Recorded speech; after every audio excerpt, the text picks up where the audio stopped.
light's still blinking, but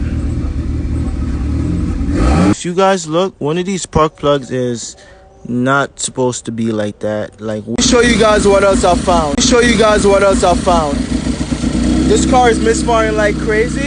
I found that there's a huge boost leak right here, and that's why the car is misfiring on all cylinders. So that's the fix. Just a